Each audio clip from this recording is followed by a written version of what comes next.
Good morning, everybody. Welcome again to the Big R Solution Sports Program. As you know that every Tuesday and every Saturday morning, we give you the sports reviews and sports news. Very, very important.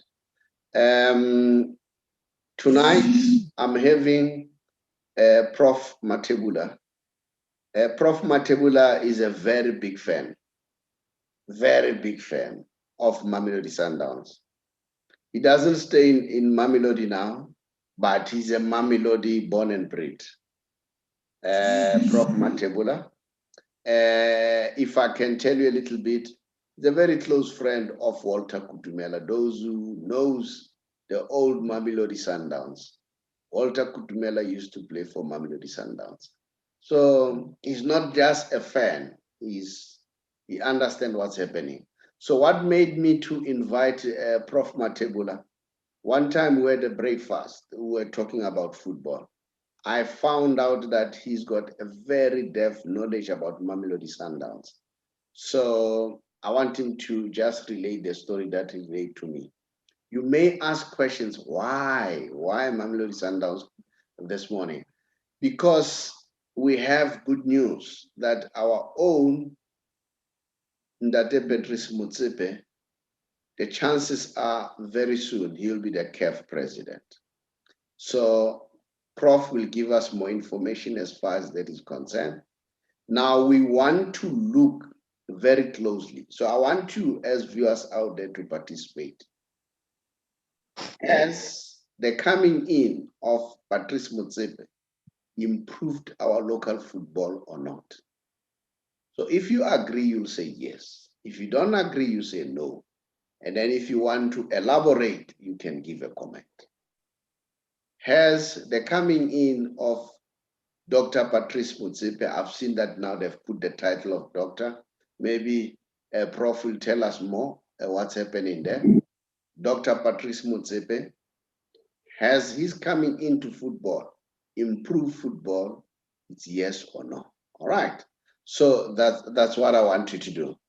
Like I said, my name is the Saubrey Boyz Walefatse from the Big R. I'm not all by myself. I'm with my co-host.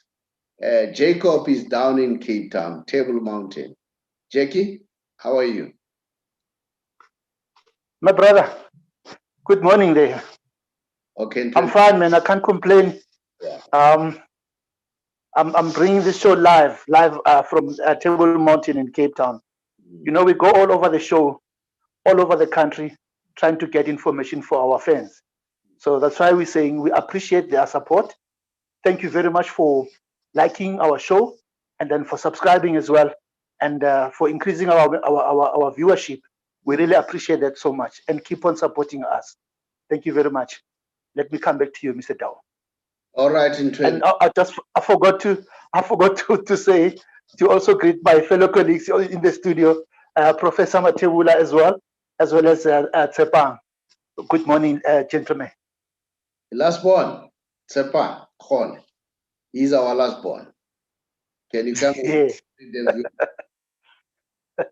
Yes. Good morning, Mr. Shabalala, and my fellow colleagues, and to the viewers out there. I hope they enjoyed today's show and all the content that we are about to give them.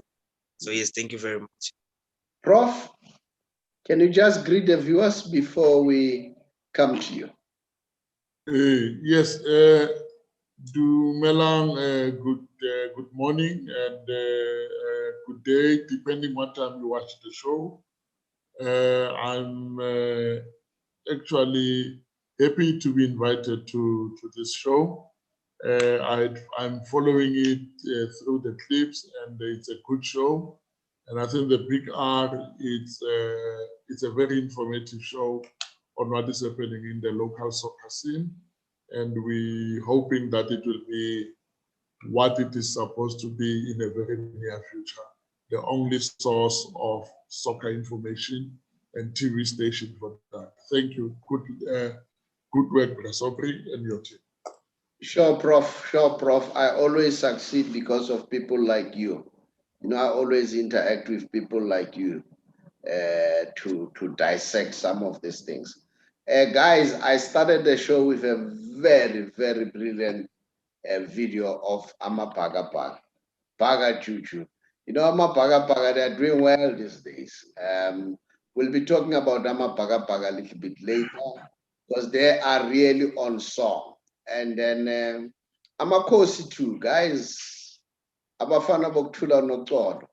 You know, they've at least soothed the pains of those players, fans of Amakosi. By really, they were playing a very beautiful football. I watched the game. You know, it's like now they are gelling, they are coming together. So probably the meeting with Gavin Hunt has worked. And not only that, Maswai, we are still watching what's happening with Maswai. I don't want to talk much about Mamelodi Sundowns. Prof will tell us more. You know that Mamelodi Sundowns, they haven't played for so many games. They are 4 games behind, but they are still leading the league, which is a little bit very, very confusing. That these guys, they are 4 games behind, but they are still leading. Gentlemen, Jacob, just give us the results. The results of over the weekend, whatever. And thank you very much.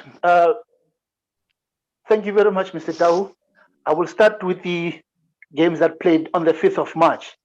There was a feature which was between SuperSport United and TS Galaxy. The final score was 0-0 draw. And then on the 6th of March, there was a game between Cape Town City as well as Stellenbosch FC. It happened here in Cape Town. It was a derby, and I happened to watch the game live, and it was so interesting. A game that was full of attacking left and right. All the teams were attacking all the way. And that game ended up Cape Town City 1 and Stellenbosch FC 2. And then Bloemfontein Celtic played against Maritzburg, and the score was Celtic 1, Maritzburg 1. Chippa United played against Amapagania. As you were just saying right now, my brother, Amapagania, they are on top form. They are actually on song because they beat Chippa United by 3-0. They are now second on the log. Watch Amapagania, they are coming. And then we've got Moroka Swallows as Izinyoni Esbov that played against TTM, Chakuma Chamazwandira. The game ended up at 1-1 draw. This game took place on Sunday. And then we've got Black Leopards playing at home, and they were beaten by Golden Arrows by 3-1. Those are the quick results of the Premiership, the DSTV Premiership. And then quickly from there, I just want to give you some few scores and a little bit of the table on CAF. You know that there were some games that were playing over this weekend, and then I will look mostly into our games, our local teams where we participated.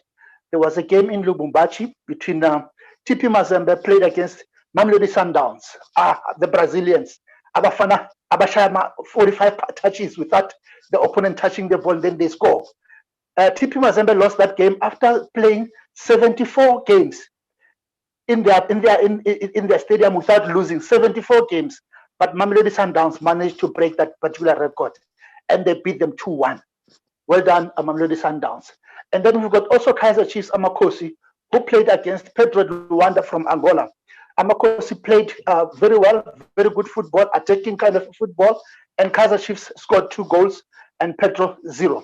And then also we've got a game between Wydad Casablanca that played 0-0 against Horoya.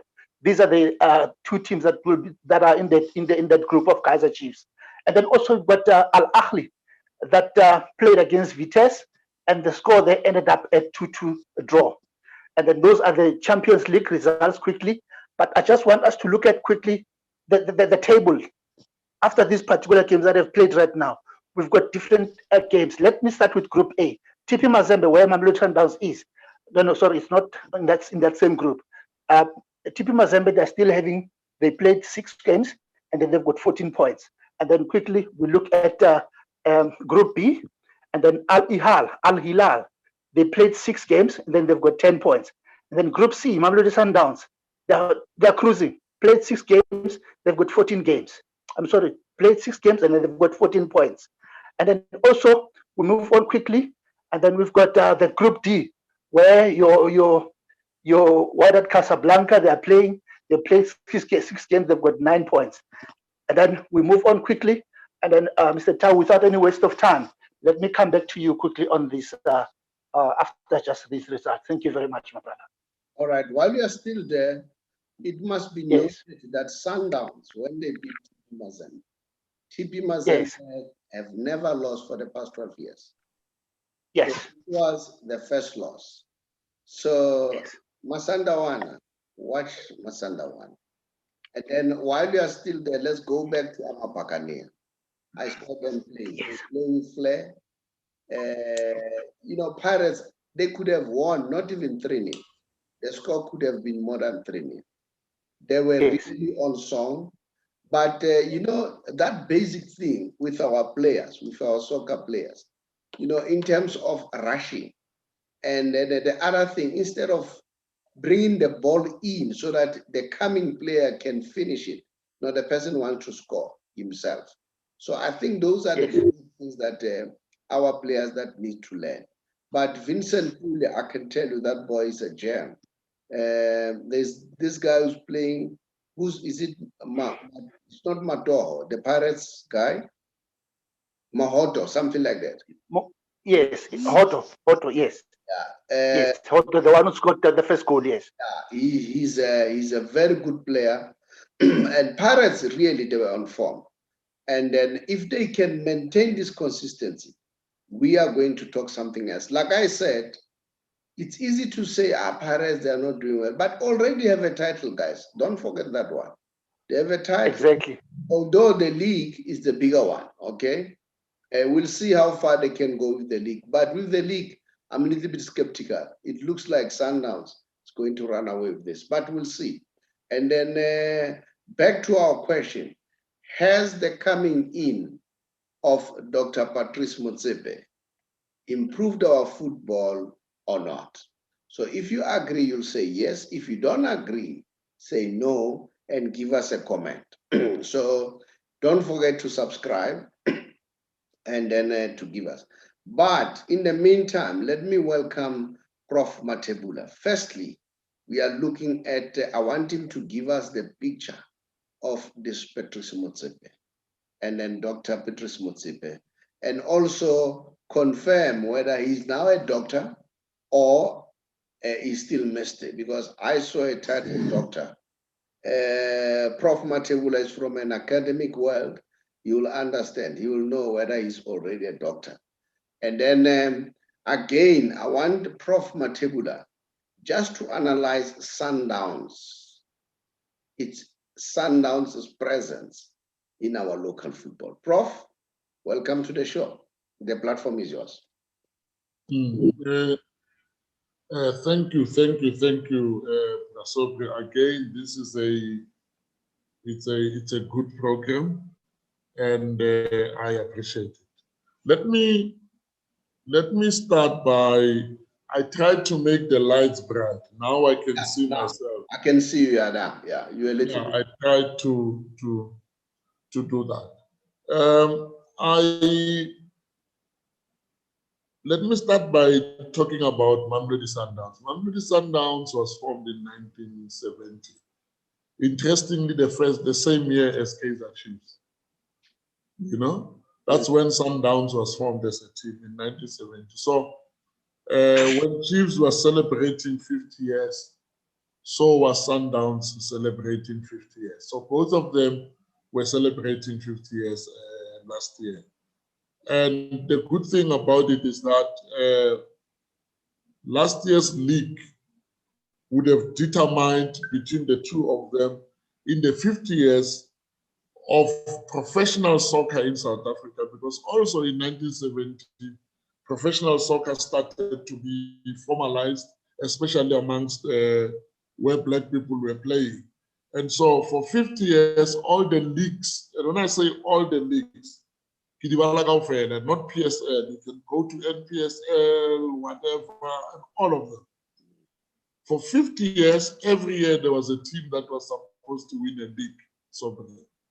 Now, before you go there, sorry, Prof, just give us a little bit the formation of Sundowns.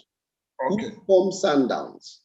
Yeah, And Sundowns just come with the evolution of Sundowns to the present day today. Okay. Mamelodi Sundowns was formed in Pretoria in the place called Marabastad. If I have to start there. And the people that formed Mamelodi Sundowns included Kaimala Patrice, Ndate, ABC. He was part of the people that formed Mamelodi Sundowns. He was in that very early executive committee that formed Mamelodi Sundowns. And for one reason or the other, he left Mamelodi Sundowns, and Mamelodi Sundowns continued as a team that played in the non-racial side of soccer. The federation, the people that did not want to play in the blacks-only soccer, they wanted the non-racial soccer in South Africa. And it was then run by the colored contingent, and Mamelodi Sundowns found itself being owned in Easter's, and it was a team in Easter's. And Mamelodi Sundowns was playing, and it played, and then when there were unity talks of the various associations, and they decided to come together and start to form a completely new soccer body. Mamelodi Sundowns was then joined the second division, then it played, and a group of doctors from Mamelodi, Dr. Itsweng led them, and some other guys from Mamelodi, and some bootleggers and whatever, they put money together, and they said, guys, let's go and buy this team and take it to the first division.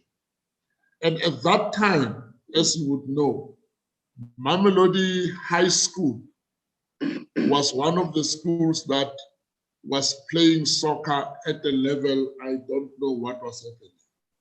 They won, they were winning the Coca-Cola Cup, and that's when Walter and all those guys were playing there. So you then produced a team of these stars from Mamelodi High Schools, from Naledi Highlanders, from other teams in Mamelodi. Then there was a team of young people that could come and join Mamelodi Sundowns. When the doctors bought Mamelodi Sundowns, there was a team of young people that went in there, and then they went into Mamelodi Sundowns, and they pushed Mamelodi Sundowns into the first division.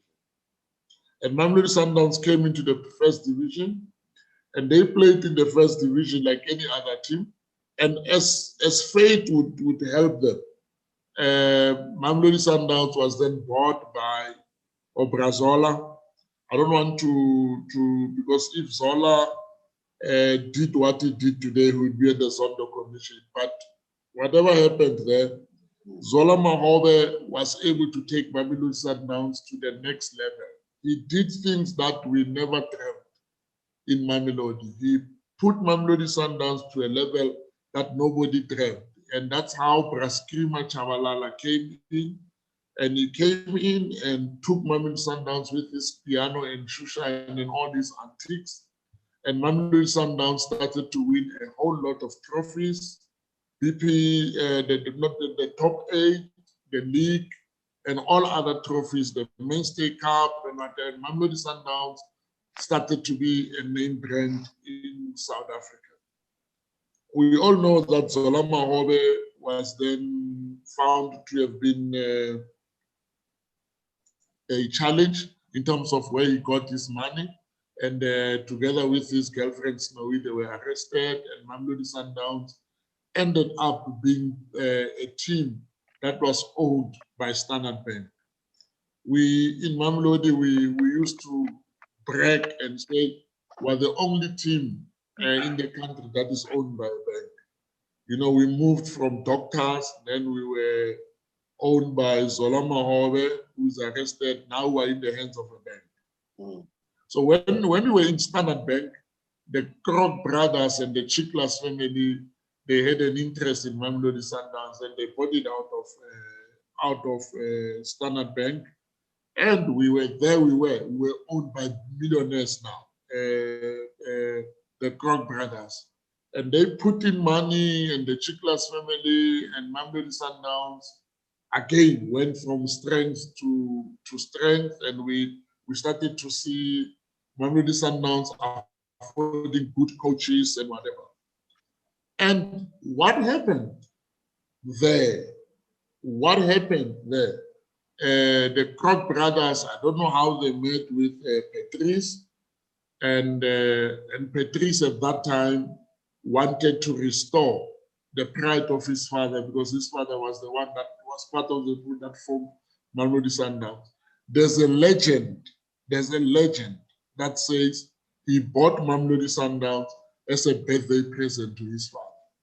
There's a legend. I can't confirm that legend, but there's a legend that he bought that. But there's a little detail I forgot to say. How did the Krog brothers actually end up buying Mamelodi Sundowns?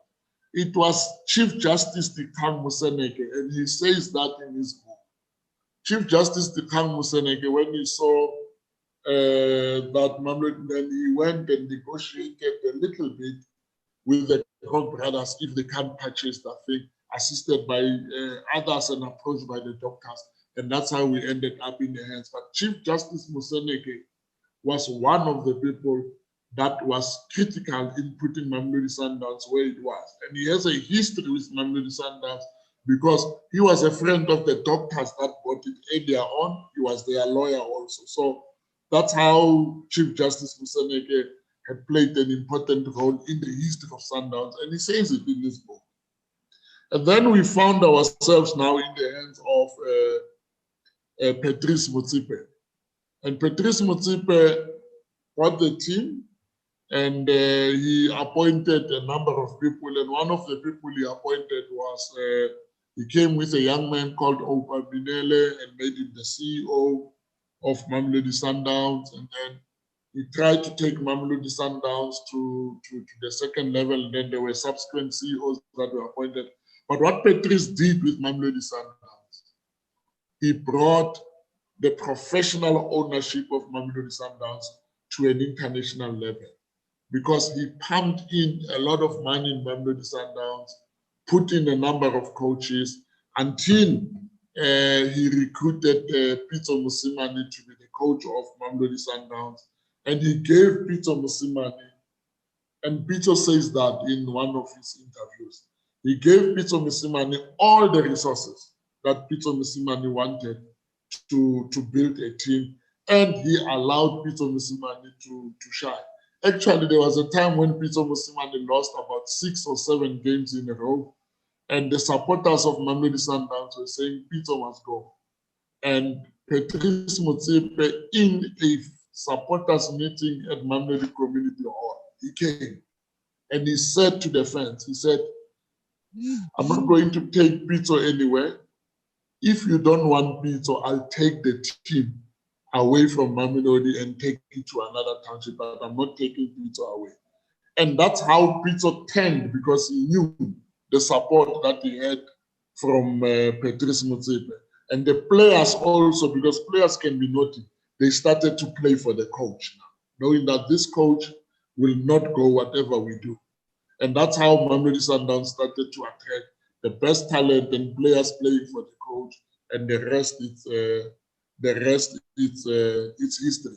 But in its 50 years of existence, Mamelodi Sundowns was able to win 13 league championships out of a possible 50. Kaizer Chiefs won 12 out of a possible 50. So between Mamelodi Sundowns and Kaizer Chiefs, they won 25 league championships. The other 25 is Shera Ilabamani. Oh, okay. Wakania is there. The other 25, we share right now, Mama. Yeah, your super. The two of them, they have 25, and Sundowns last year by winning the league pipped Kaizer Chiefs with 1. That was the first time that Kaizer Chiefs can no longer claim that it has won the most league championships in South Africa since 1970, since professional league play. Sundowns has toppled them from that glory. But we must say that Kaizer Chiefs was the team that won the most leagues up until last year when Mamelodi Sundowns took the trophy. Okay, that's a beautiful history. And you know, Prof, I was attending school with Dr. Itsweng's wife, and in Mamelodi when they were starting Vista University. So that's a brilliant history.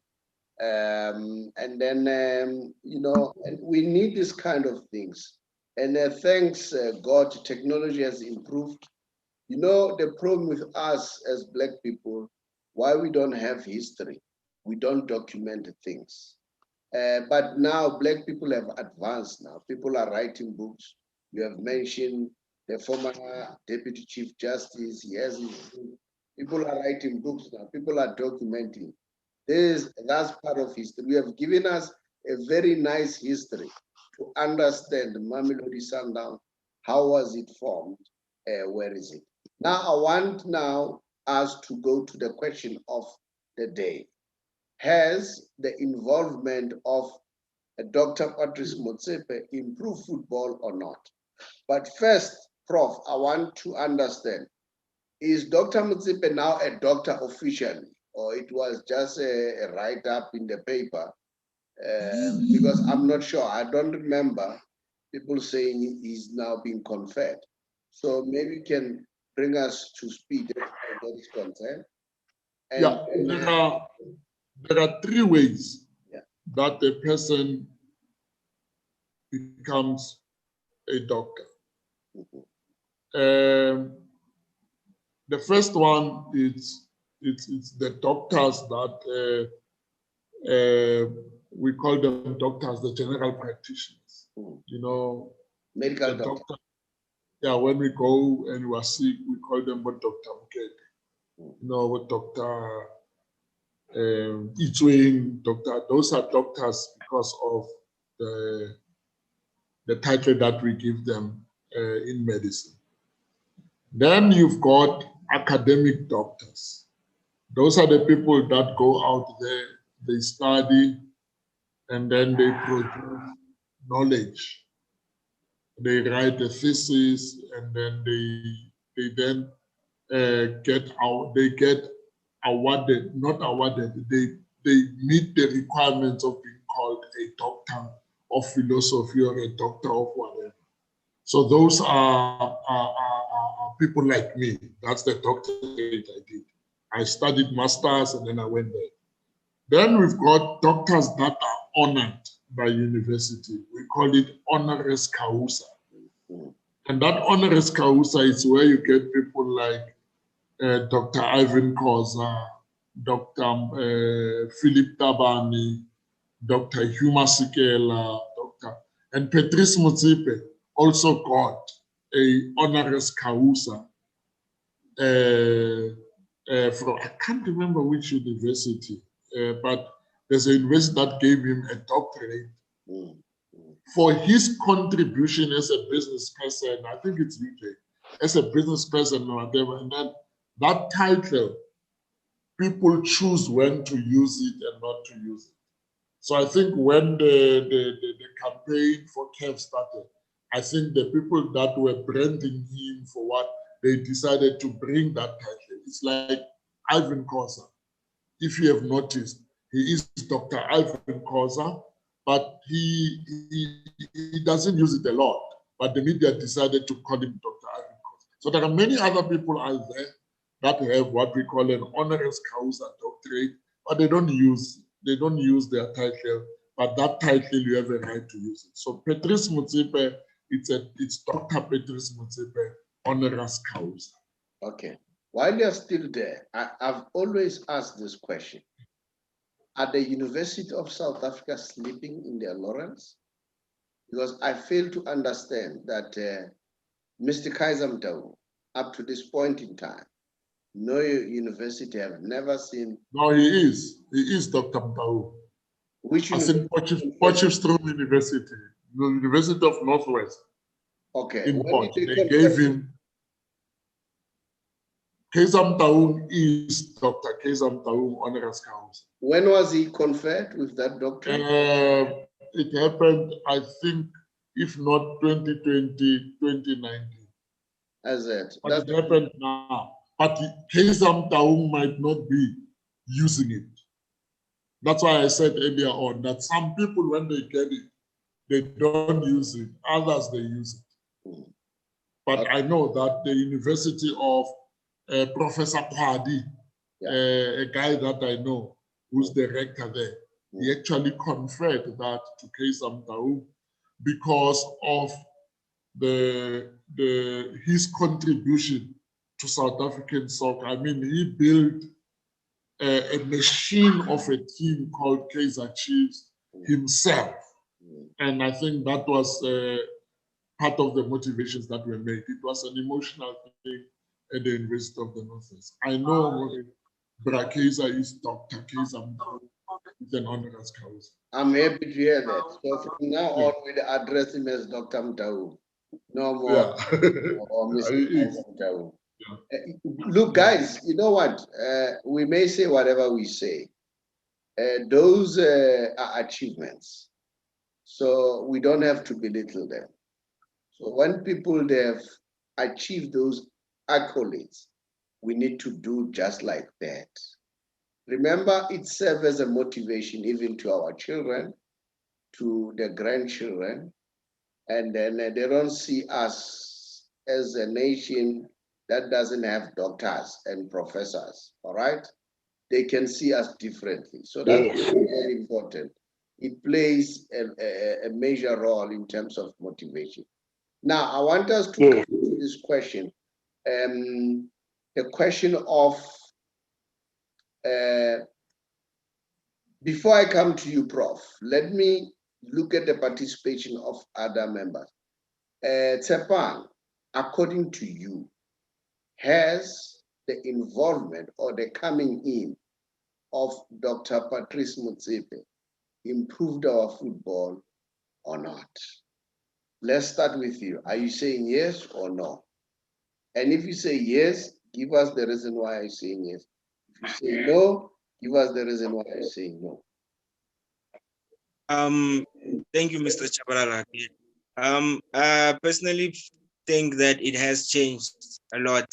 It has changed South African football in a huge way. His involvement, actually, besides his team being available, Mamelodi Sundowns, but his involvement within the South African football, it's actually incredible because he simply hasn't just played one role for his team, but he's played a whole lot of big roles within other teams and even in other divisions of the soccer in South Africa. So he has really managed to actually make other clubs also step up and also try and make sure that South African football stays at the top. Like he had led by example into making sure that our team should also do what's right. So his involvement as a whole in general also has contributed a lot in Mamelodi Sundowns. I mean, if a team has so much backing and so much resources under it, it will definitely go far. That's why they are such a fully oiled machine team as they are right now, and they'll keep on going. Each and every year, it's better and better. They're not getting, they don't even drop the ball, but they keep going higher and higher. So he has really, really contributed a lot, and he's still going to do that. And like with the intelligence that he has, it's amazing. And I think he should be actually congratulated on that, and very, very much acknowledged regarding that. So my opinion, I say yes, he has. Let me remind the viewers out there and say, Tshepang's last born, guys, is a Chiefs fan, all right? But he looks football differently. So you need to take note of that. Remember, at some point, we were asking questions. Do commentators, analysts, coaches, former soccer players have to declare what they support? Our verdict was they have to declare as long as their analysis is objective. So I want to bring to the people's attention and say Tshepang is a very Kaizer Chiefs fan, an ardent one for that matter. But this is what he's saying. So I want you to take note of that. Jackie, another has the involvement of Dr. Patrice Motsepe improved our football or not? Yes, my brother, thank you very much for the opportunity. And the answer is very simple. It's a big yes. It's a big yes, and it's not only in football. Dr. Motsepe has got shares within the Blue Bulls. He purchased some shares within Blue Bulls in rugby now. And if you look in football, since the involvement of Dr. Patrice Motsepe, I remember one day he uttered sentiments like, football is a very short career. So as long as players are able to do their work, they must be paid handsomely, because football is a very short career. And if you look into that, it has brought so much competition. If you look at my team, Kaizer Chiefs, so many players left Kaizer Chiefs. I'm talking about quality players. I'm talking about Abu Brian Baloyi and other big players, the latest Ke Maluleke. And then there's also players from Mamelodi Sundowns who went across to Kaizer Chiefs as well. And then if you look at the salaries, the remuneration structures, it has gone up. I mean, if Kaizer Chiefs can be able to take Billiard and pay him over 800,000 per month from Mamelodi Sundowns, then it tells you that now Mr. Motsepe has really made this league to be so competitive. There is that evolution in terms of administration, in terms of the remuneration structures, in terms of competition itself. And look at Mamelodi Sundowns right now. They are dominating the local football. Make no mistake, the truth is there. We just have to say it as it is. They are dominating this football. For the past 5 years, they've been dominating our local football. So definitely, the involvement of our Dr. Patrice Motsepe, it has brought wonders to the country and to our football. Before Prof comes in, I just want to highlight a few issues that Dr. Patrice has done. Remember, we have ABC League, ABC. That's correct. That's correct, yes. His foundation. Not only that, yes. I know that yes. he's also playing a role in school sports. All right? That's correct. So that on its own, I'm just looking at football. I don't want to look at other things. That shows yes. that his involvement has really broadened, helped build football. So those are some things that I wanted to highlight. Prof, maybe you have more that you can also tell us, since you are very an ardent Mamelodi Sundowns fan. On what the guys have said, what do you want to add to that? Look, I think the guys have hit it on the nail. Well, I think what Patrice Motsepe has done since he came into soccer, with the deep pockets that he has been able to make our league to attract the best from the continent. You know, there are players now in the continent that will choose to come to South Africa than go to Europe. And when they come to South Africa, they come to Mamelodi Sundowns because the standard of living in South Africa and the salary that they get in Mamelodi Sundowns, it's better. So he has been able to give our soccer the dignity that we actually needed. But another thing that I think it's emerging, Patrice Motsepe's involvement in soccer has attracted South African millionaires to look at soccer as an investment destination. I mean, we have the Stellenbosch boys, they've put money into Stellenbosch FC.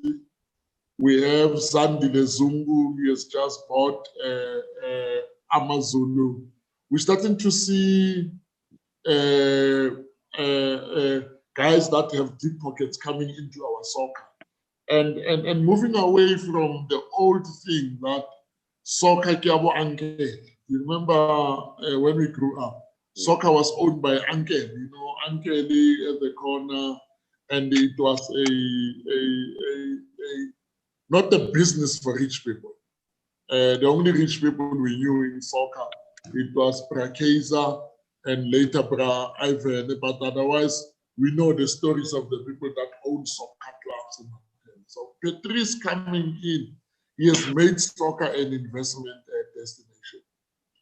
The things that he did by bringing Barcelona, by bringing all those teams in the country, he actually benchmarked our soccer to say, as a country, we can host Barcelona here and score goals against Barcelona. I mean, not that because I'm a Sundowns fan, but we know that the only team in an African league that scored against Barcelona is Mamelodi Sundowns. You know, Surprise Muriri scored that goal against Barcelona in Love Pass. And no other African team has scored a goal against Barcelona. But over and above that, you know, Saubrey, there's a school in Pretoria called Clapham High School. That's the school that Patrice Motsepe is using for his development side. The school is in Queenswood. The divisions of that school, all those kids there, they play in the Mamelodi Sundowns club. There's a boarding school there. So the academy of Mamelodi Sundowns is linked to a high school called Clapham. Heidi Sharpe High School. You know, I did clap against mediator, but the truth of the matter is that he has invested in that school. He has invested in a league. He has, I mean, the City Council of Tshwane, we know that Patrice made them an offer to buy HMPJ so that he builds it into a stadium of like your Manchester, the stadium for Manchester City, the stadium for that one. And that debate, we don't want to talk about it this morning. So Patrice has done a lot for South African soccer and South African sports. I mean, now, after COVID, you will see, once we go back to the stadiums, Mamelodi Sundowns will have that whole contingent of Blue Bulls fans coming to Mamelodi Sundowns games. It is going to start a social cohesion that we don't know.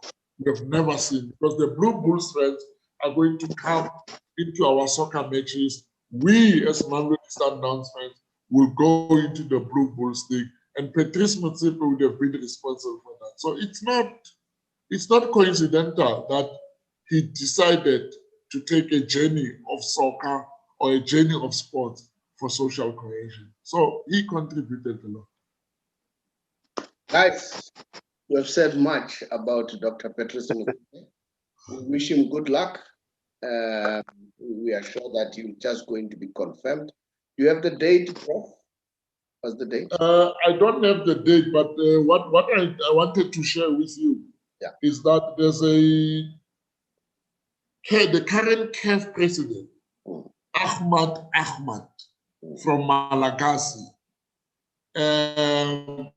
He was involved in some activities that FIFA actually decided to ban him because he gave people presents and he was not available to be elected.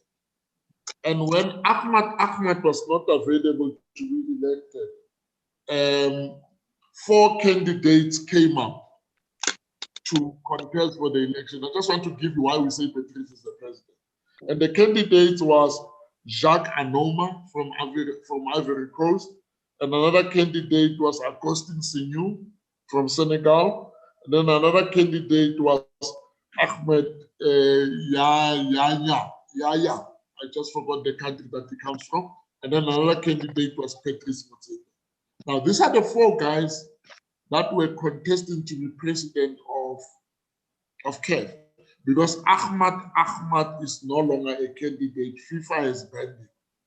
Then all the 3 candidates, they all withdrew in favor of Patrice Motsepe.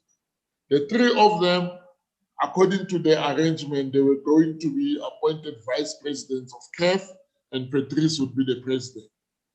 But on the 7th of March, there was a story that came out that this Ahmad is going to a court because he's a former minister of fisheries in Malagasy.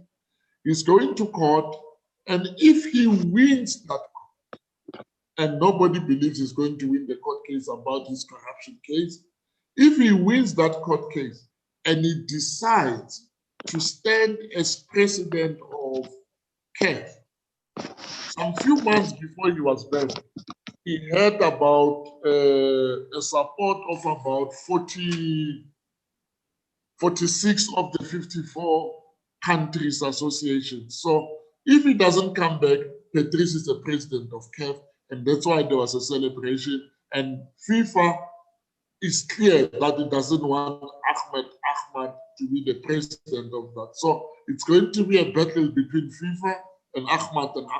But as we speak now, there's nobody that has opposed the candidacy of Patrice Motsepe unless Ahmad comes back.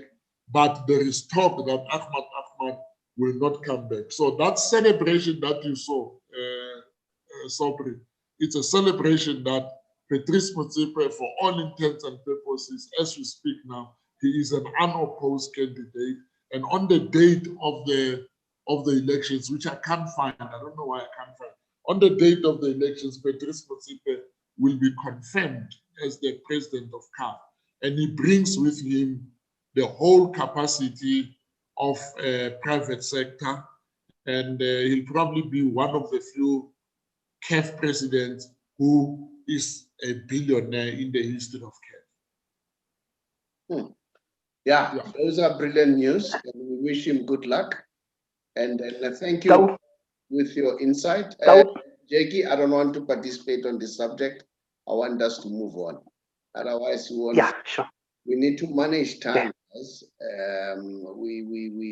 We're supposed to take an hour. It looks like we'll take even more than an hour.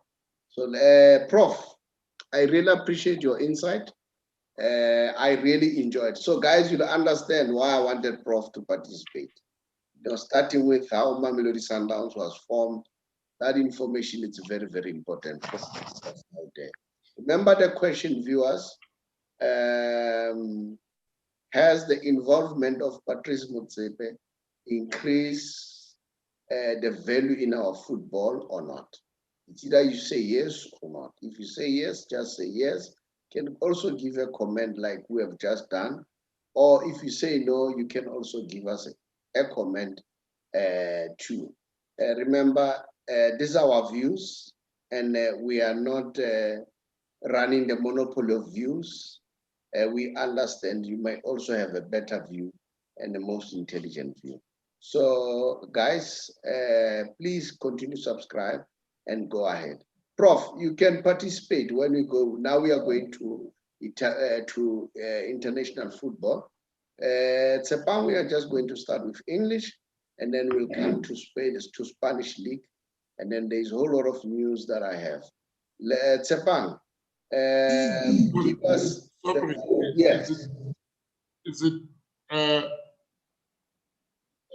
if I excuse myself here, is it okay? No, it's fine, Prof. It's fine. It's fine. Okay. Thank you for participating, man. I really appreciate. It was an eye opener, you know, and then a whole lot of people will benefit out of this. Thank you very much. Thank you. Thank you, sir. We can just. Thank you, Prof. All right. Thanks, Prof. Thank you, Prof. Guys, let's move on. Like I said, now Tshepang, lead us now to the English football, the results. Yes, it's Mr. Shabalala. Thank you very much. We'll start on the 6th of March. We had the game of Burnley versus Arsenal, and then the game went on. It was a 1-1 draw. And then Sheffield United played against Southampton. The game was 2-0. Southampton won the game 2-0. And then Aston Villa played against Wolves. The game was 0-0 draw. And then we had Brighton Albion, where our very own Pesitao plays at. They were playing against Leicester City. Leicester City won that game by 2-1. Then we had West Brom versus Newcastle United. The game went to a 0-0 draw. We had Liverpool versus Fulham, another shocker again. It's 6 games in a row which Liverpool have lost at home. Fulham won that game by 1-0. And then again, we had the Manchester derby. Just yesterday, the Manchester was painted red. Manchester United won that game by 2-0. Manchester United managed to end Manchester City's 20-game unbeaten run. It really hits a nail there. So yes, that was an upset for Pep Guardiola's team. And then Tottenham Hotspurs, seems starting to get its form back, and Gareth Bale is also getting his form back. He scored 2 goals and assisted a goal. Tottenham won that game by 4-1 against Crystal Palace. And then we should look over for today's game later on, Chelsea versus Everton. It's a London derby, so that's a game that the viewers out there could look forward to this evening. So yes, thank you very much, Mr. Shah. Jackie, let's comment about the Man United, the Manchester derby. What do you like to say about the Man United or the Manchester derby? What a game! What a game! What a game! Both teams, they played this attacking kind of a football. But the unfortunate part of it is that my main man, that is Sterling, he was in a small bottle. He was contained in a very small bottle. He tried his best. He couldn't score. He couldn't do anything. But what I liked is the second goal by Man U. It was a placement. When you're a striker, sometimes you don't have to kill the keeper. You just have to place it. That's what exactly happened yesterday. And what I've realized is that Man U was using a lot of counter attacks, and then whenever they were attacking, really they were using wings very well, and they were giving City big problems, and then they were absorbing them in the middle. They will just play, but before the 18 area, they get the goal. They get the ball from there. They give that ball to their own wings. And Man United had a very good plan yesterday. That's all I can say. And congratulations to them. They did very well. And I saw the coach was very happy, was very excited. I mean, such a very great win like that. Everybody should be happy. Thank you very much, my brother. Tshepang, how was Bruno Fernandez? I know that you were a little bit worried about him, that during the big games, he doesn't come to the party. Were you satisfied this time? I know that you are a Man United fan. Yes, Mr. Shawala. No, he actually played a good game. Yes. We expected more from him, yes, but it's a good thing that he scored again. He had a very interesting game. The boys played well, actually. All above, the boys played well, and they came prepared. Manchester United was prepared during the game, and I think that's why they've managed to stop Manchester City. They came with a good game plan, and it kind of worked out for them. So yes, they actually played well. Overall, the boys did good. It was a team performance, not just individually, but everyone came to the party and they did well. Now, how about, I don't know, you guys, what are you thinking? Do you think it was a good idea for Pep not to introduce Aguero, especially towards the dying minutes? Because when I was looking at the game, you really needed Aguero. Aguero is more experienced compared to Sterling. Just like Jackie was saying, Sterling sometimes he rush, the blood goes to the head, and then he always wants to score, Instead of being calm and then place the ball, or sometimes instead of thinking about you scoring, give somebody who's in a better position. Don't you think that Aguero would have brought some changes, because remember, Aguero is back, is fit now. Yes, I know that he's from injury, but you know, maybe the last 15 minutes he could have gambled with Aguero. I don't know, Jackie.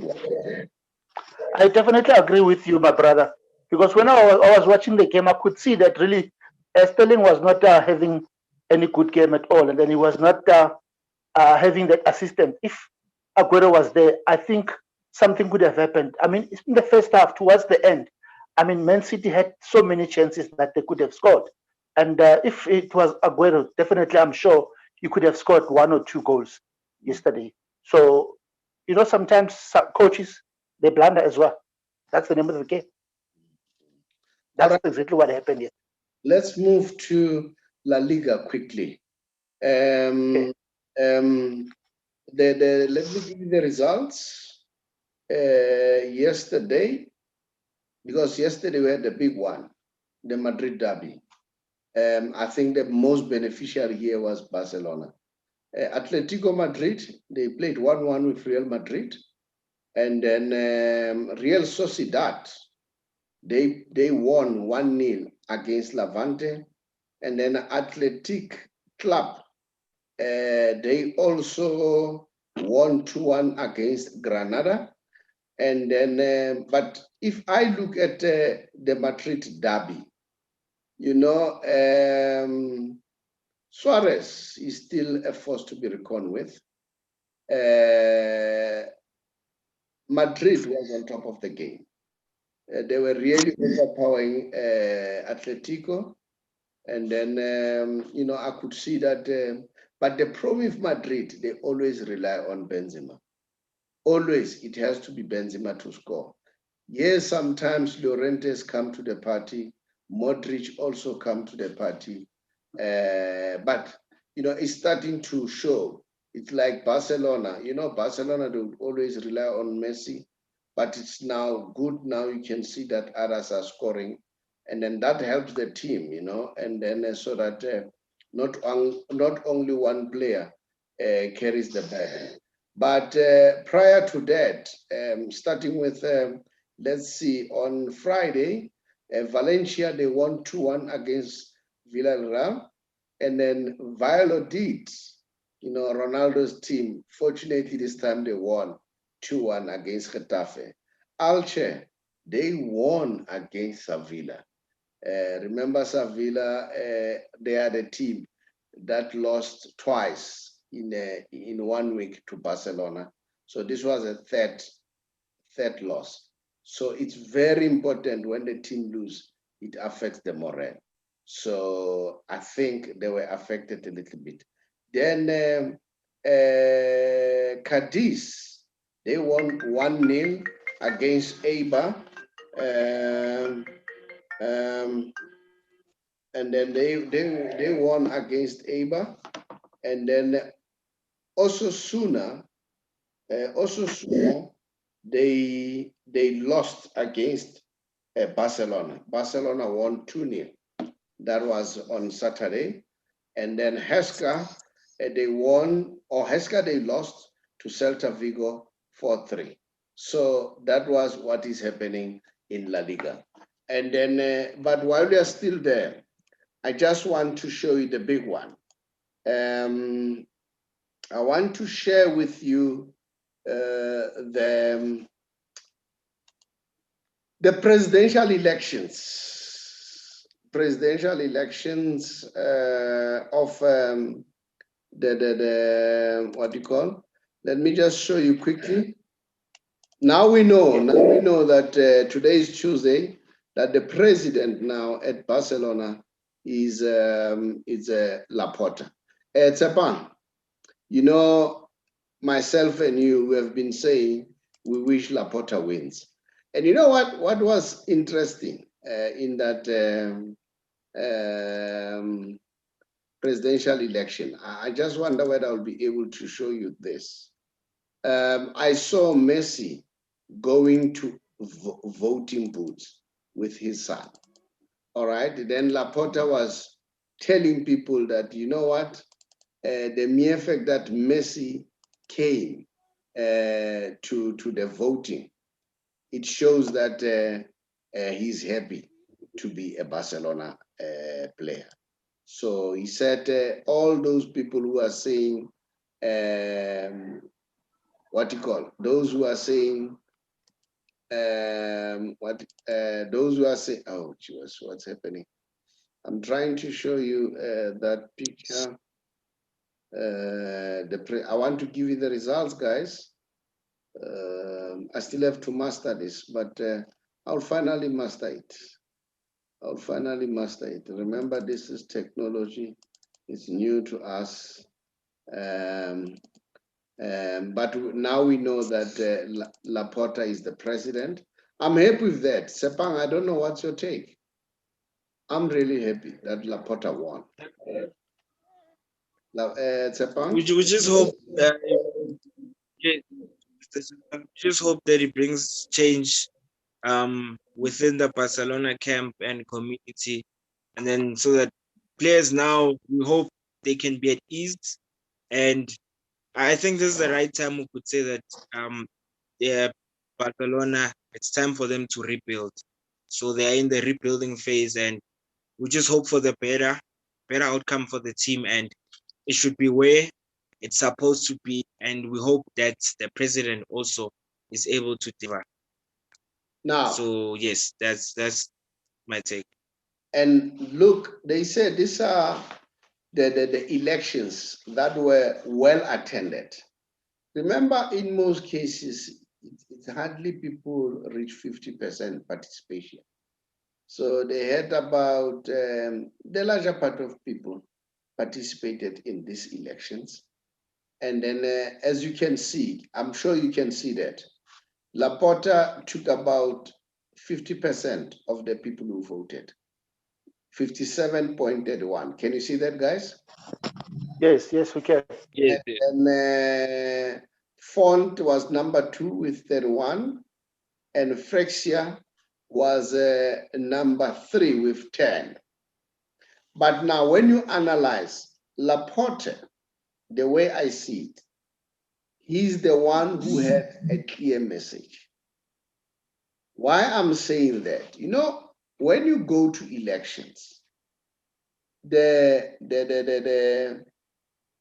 electorate, they want a clear message. Laporte was clear.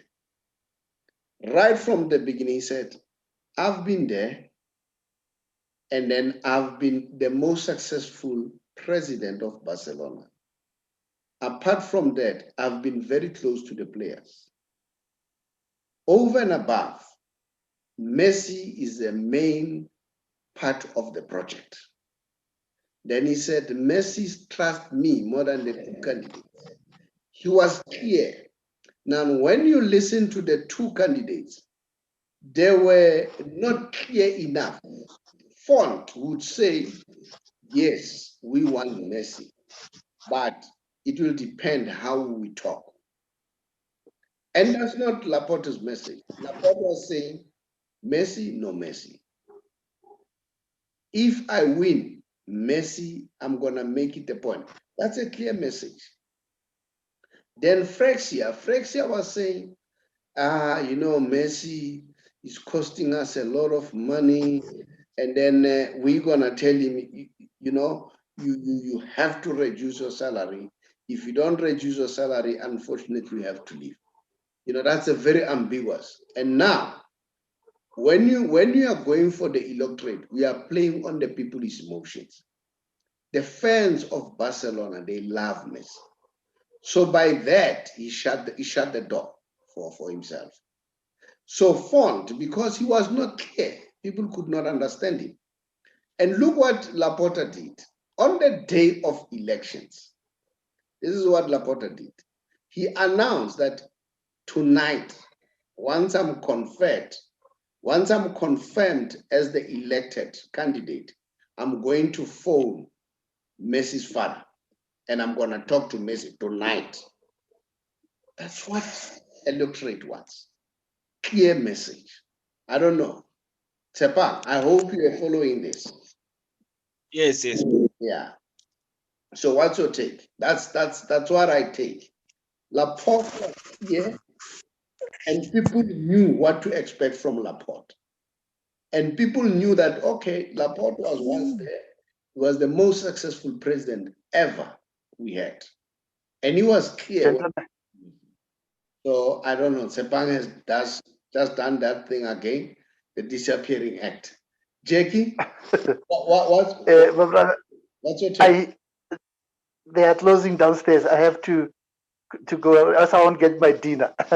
They're closing 8:30 now. All right. No, that's fine. That's fine. Yes. Tshepang, are you still there? I see that Doesn't look like. Tshepang has. Yeah. No, my brother, closing 8:30, ne? So yeah, maybe. Yeah, they're closing 8:30. Yes. You have to go for the dinner, bro. We don't want you to starve. That's right. Yeah. No, Yeah. but that's it in a nutshell. You can leave, Jackie. It's okay. And then I think now what I'll do, and then I'll give you can leave. I'll just give them the results or the news because I've got a whole lot of. Okay. Maybe you want to hear before you leave. You know which is the most successful team since from 2000? Yeah. The team that has won more titles. Barcelona. Al Ahly, 45 titles. Number 2. Oh, but yeah. Bayern Munich, 44 titles. Number 3, Lincoln Red, 40 titles. Number 4, FC Porto in Portugal, 35 titles. Number 5, Barcelona, 34 titles. And number 6, Celtics, Scotland, 34. And guess where is Real Madrid? Real Madrid is number 9 with 30 titles. And then PSG, number 10, 30 titles. Man United is the only team at number 28 from the English team with 28 titles. Those are our news. You can run away, Jake. It's fine. I'll simply finish. Okay, my brother. Cheers. The listeners out there is Xavi. Xavi has won 3 titles in his first year of his coaching career. And then they say the chances are he may won 6 titles this season. If you win, I'll check whether he won the title. And in other words, coach is one of those successful coaches in Qatar. And then, you can imagine Tshepang. Yes. Yeah, I see that you had done a disappearing act. Sorry. No, it's fine. It's fine. Now listen, Tshepang. I was saying Xavi, in his first league, in his first season, he won 3 titles. And then let's see whether they won yesterday, the Qatar League. The Qatar League.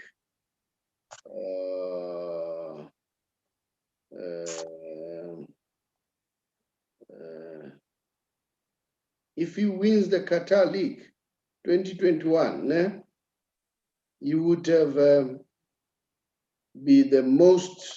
you would have won 6 titles, Xavi. All right. Okay, but it's fine. And then the other news that I want to give is,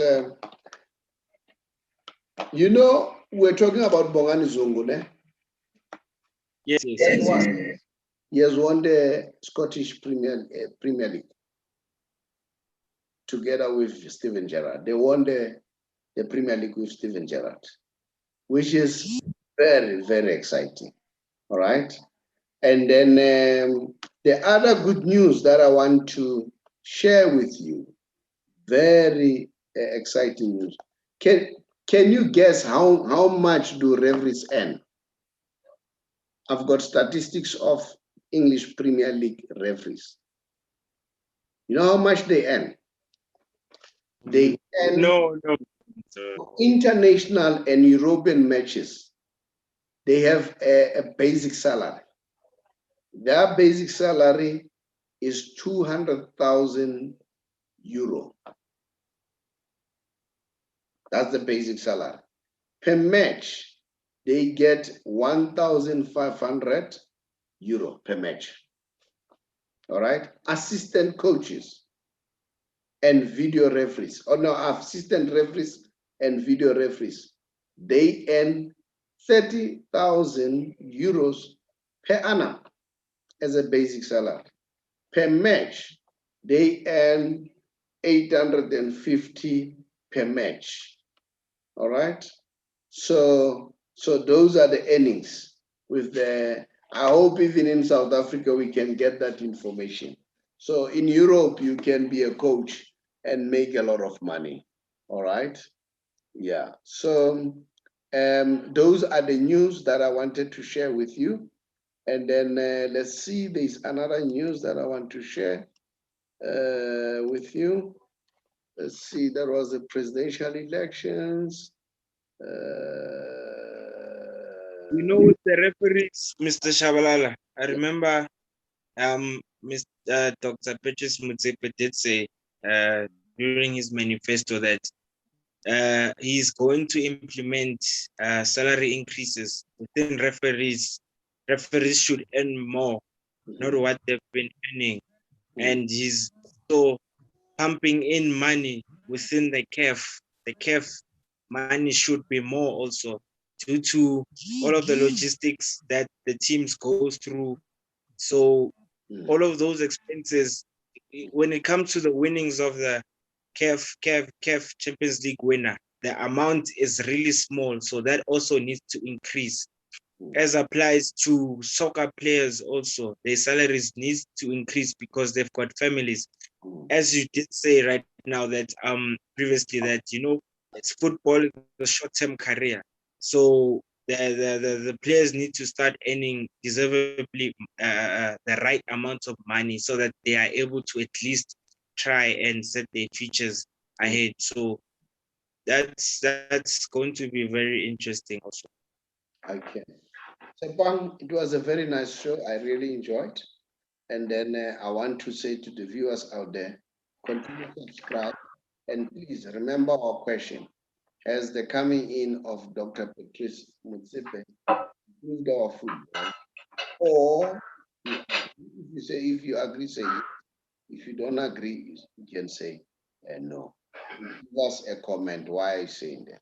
So that will be very important so that we understand what's happening. So guys, we really thank you for joining us. It was a very, very lovely show. And then, like I said, my name is the Saubrey Boyz Walefatse. I was together with last born, Tshepang Kgole and Jacob Ntwentle, together with Prof. Mathebula, who was giving us the news around Mamelodi Sundowns. Tshepang, you want to bid farewell to the viewers? Yes, just want to say thank you to the viewers out there for subscribing, liking, and commenting to our show. The numbers are growing up each and every week, so we thank you. We thank you guys very much. So yes, and thanks to the team today and to the professor himself. And yes, thank you very much, Mr. Chabala. Thank you, much appreciated. All right.